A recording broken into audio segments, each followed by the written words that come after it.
ለድንግል ማርያም ብለን እንማልዳለን። አምላክ አማልክት እግዚአብሔር ሆይ ሰላምን ላጣችሁ ዓለም በሙሉ ሰላምን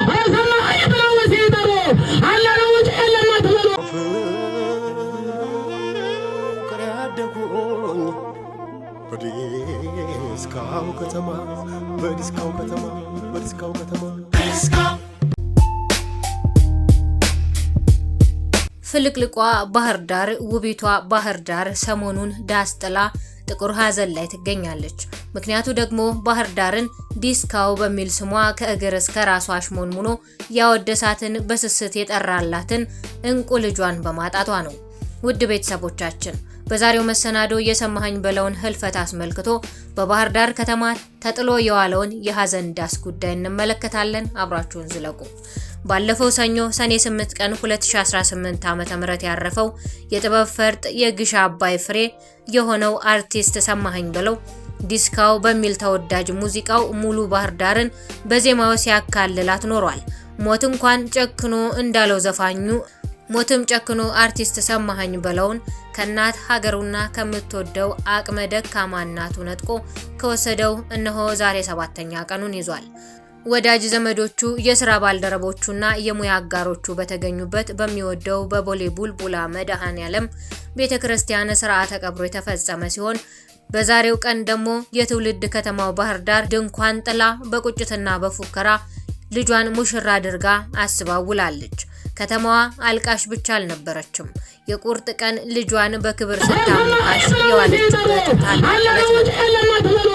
ለመሆኑ ይህ የጥበብ ጋሻ የባላገሩ ድምጽ ሰማኸኝ በለው ማን ነበር? ታሪኩንና የህይወት ጉዞውን ወደ ኋላ መለስ ብለን እንቃኘው። መስከረም 17 ቀን 1960 ዓመተ ምህረት በአባይና በጣና መፍለቂያ በዚያች ውብ ከተማ ባህር ዳር ከአባቱ ከአቶ በለው ሹምዬና ከእናቱ ከወይዘሮ እናትነሽ ቢልልኝ አንድ ተአምረኛ ህፃን ተወለደ። ስሙን ሰማኸኝ አሉት። ያደገው ቀበሌ 03 ወይንም በአካባቢው ነዋሪዎች ዘንድ አባ ፋሲሎ ትምህርት ቤት አካባቢ ተብሎ በሚጠራው ታሪካዊና የድሮ ሰፈር ነው። ገና ከልጅነቱ ጀምሮ ለየት ያለ ተፈጥሯዊ ተሰጥኦ ነበረው። በማራኪ ድምፅና በደግነቱ በሰፈሩ ይታወቃል። የመጀመሪያና ሁለተኛ ደረጃ ትምህርቱን በሰርጸ ድንግል በአባ ፋሲሎና በጣና ሐይቅ ትምህርት ቤቶች አጠናቋል። ነገር ግን የሰማኸኝ እጣ ፋንታ ከደብተርና ከክፍል ጥቁር ሰሌዳ በላይ ከሙዚቃ ኖታዎችና ከባህል ክራሮች ጋር የተሳሰረ ነበር። ገና በ14 ዓመቱ በባህር ዳር ህፃናት ኪነት ቡድን ውስጥ በመሳተፍ የረጅም ዘመን የጥበብ ጉዞውን ጀመረ። እርሱ ድምፃዊ ብቻ አልነበረም፣ የግጥም የዜማና የቲያትር ደራሲ ጭምር እንጂ። የሰማኸኝ የኪነ ጥበብ ጅማሮ በ1978 ዓ.ም የጎጃሙን ዝነኛ ግሽ አባይ የኪነ ጥበብ ቡድንን ሲቀላቀል ይበልጥ ደመቀ። በግሽ አባይ የኪነ ጥበብ ቡድን ከነይሁን የበላይና ሀብታሙ ንጋቱ ጋር በመሆን ለ4 አስርት ዓመታት በህዝብ ልብ ውስጥ የኖረውን አንቱየዋ የተሰኘውን አስደናቂ ሙዚቃዊ ድራማ ለሀገር በ1982 ዓ.ም የባህር ዳሩን ኮከብ አድማስን ለማስፋት ወደ አዲስ አበባ መጣ።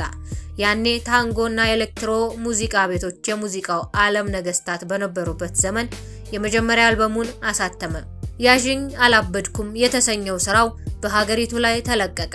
ይህ ስራ ሰማኸኝን በአንድ ጀንበር ከፍተኛ ዝና አጎናጸፈው። ከዚያ በኋላ የሰማኸኝ ህይወት በመድረኮች ላይ ሆነ። ከሶስና ከአይቤክስና ከአሸዋ ጌጥ የምሽት ክለቦች ቆይታው በኋላ በ1990 ዓ.ም በካዛንቺስ የራሱን የባህል ምሽት ቤት በመክፈት የጥበብ ስራውን ይበልጥ እንዲጎመራ አድርጓል።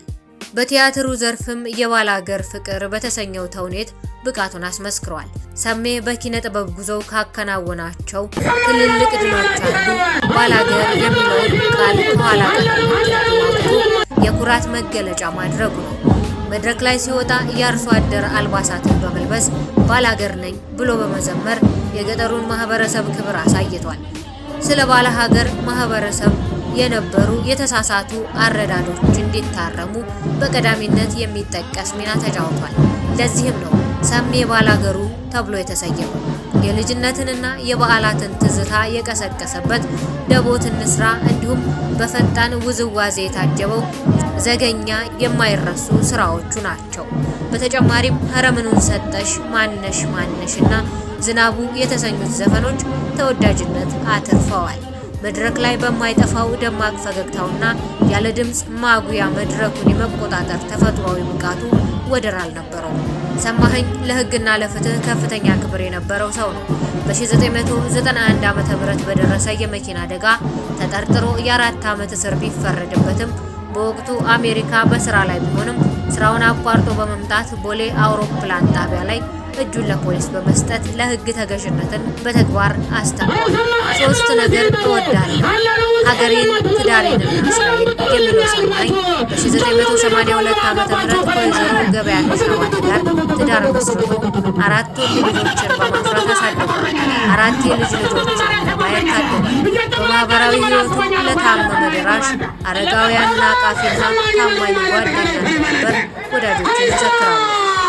አርቲስቱ ባህር ዳርን ከጠባቢነት እስከ ወራቢነት፣ ከቤዛዊት እስከ ሰባት አሚድ፣ ከሳር መንደር እስከ ቅጠል ሰፈር፣ ከገደሮ እስከ ፋሲሎ፣ ከኮሸኮሽ እስከ ግንጃሽ፣ ከሽምጥ አባገሪማ እስከ ዘንዘልማ እንዲሁም ከዲያስፖራ እስከ ጎተራ እያለ ቀደምት የሰፈር ስሞችን በዜማው በአይረሴ ቀለም የቀረጸ ባለራዕይ ድምፃዊ ነበር። የባህር ዳርን ቀደምት ስሞች በአይረሴ ቀለም የቀረጸው ባለራዕይ አርቲስቱ ባህር ዳርን ከፍ አድርጎ የሳላት የኪነ ጥበብ ባለውለታ ነው።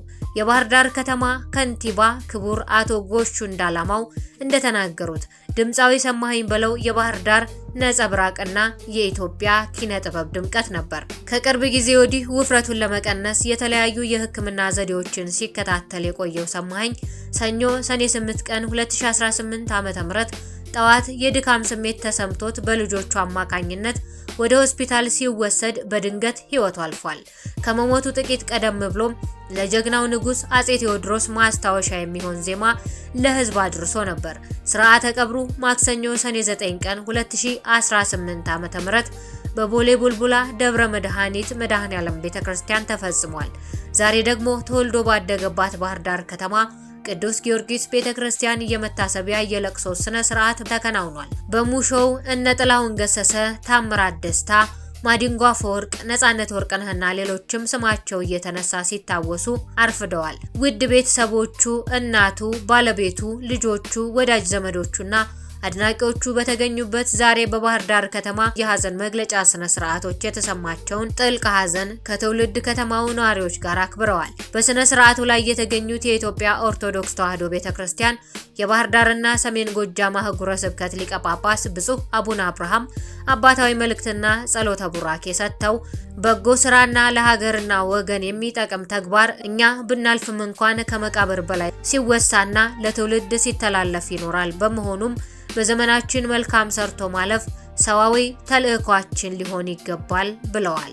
በማጠቃለያውም የከተማዋ ከንቲባ አቶ ጎሹ እንዳላማው፣ ዶክተር አየለ አናውጤ፣ የአማራ ክልል ዝክረ ታሪክና ኪነ ጥበብ ማዕከልና ሌሎችም እንግዶች ለአርቲስቱ መታሰቢያ የሚሆን የአበባ ጉንጉን አስቀምጠዋል። ድምፃዊ ሰማኸኝ በለው ለኢትዮጵያ ብሎም ለባህር ዳር ከተማ ኪነ ጥበብ እድገት ያበረከተውን ደማቅ አሻራ ከግምት ውስጥ በማስገባት የባህር ዳር ከተማ ከንቲባ አቶ ጎሹ እንዳላማው ታላቅ ውሳኔ አብስረዋል። ከባህር ዳር ልማት ባንክ በፋሲሎ አጠቃላይ ሁለተኛ ደረጃ ትምህርት ቤት በኩል ወደ ባህር ዳር ስታዲየም የሚወስደው ጎዳና በስሙ እንዲጠራ የከንቲባው ኮሚቴ መወሰኑን አስታውቀዋል። ከአሁን በኋላ ይህ ታላቅ መንገድ ሰማኸኝ በለው ጎዳና ተብሎ ይጠራል። ድምፃዊ ሰማኸኝ በለው የባህር ዳር ነጸብራቅ፣ የኢትዮጵያ የኪነ ጥበብ ድምቀት፣ ባላሻራ አርቲስት ነው። በስጋ ቢለየንም ስሙ ግን በባህር ዳር ጎዳናዎች ላይ በኢትዮጵያውያን ልብ ውስጥ ለዘላለም ሕያው ሆኖ ይኖራል። ለባለቤቱ፣ ለልጆቹ፣ ለወዳጅ ዘመዶቹና ለመላው የጥበብ አፍቃሪያን መጽናናትን እንመኛለን። የጥበብ አንበሳ፣ የባላገሩ ኩራት አርቲስት ሰማኸኝ በለው ነፍስህ በገነት ትረፍ። ውድ ቤተሰቦቻችን የዛሬ መሰናዷችን በዚሁ ተጠናቋል። በሌላ ጊዜ እስከምንገናኝ ድረስ ፈጣሪ ቸሩን ያሰማን።